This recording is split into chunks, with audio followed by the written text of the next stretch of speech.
Welcome back to the PAM Insider mini-series, PAM SLAs, the promises that matter. In this episode, we're going to tackle one of the biggest decision points in any PAM project, whether to go SaaS solution or hosted on-premise. On paper, both look viable, but in reality, the SLA tells you who really carries the risk. In a vendor-hosted SaaS model, the SLA usually covers the full stack. Uptime guarantees, infrastructure monitoring, patching, backups, disaster recovery, even scaling to meet demand. The vendor owns the operational burden, and they're contractually obligated to keep things running.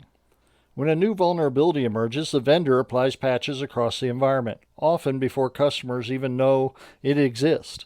In short, the SLA functions as your safety net.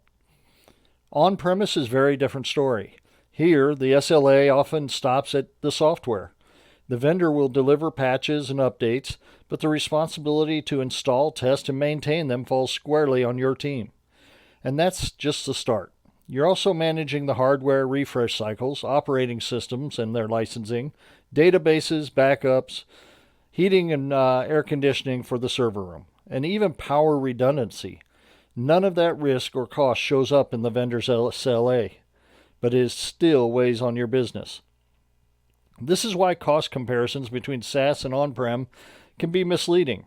On the surface, SaaS subscriptions may look more expensive, but once you factor in the hidden cost of hardware, staffing, downtime risk, and patch management, the total cost of ownership often tilts heavily toward SaaS. The SLA makes that clear. It draws the line between what the vendor commits to and what your team must shoulder. And for many organizations, that line determines whether PAM is resilient or fragile. Thanks for watching this episode. Up next, we'll put the top 3 PAM vendors side by side and break down how their SLA promises compare, including a look at who's transparent and who hides right behind the fine print. Don't forget to like, subscribe, and share so you don't miss the next comparisons.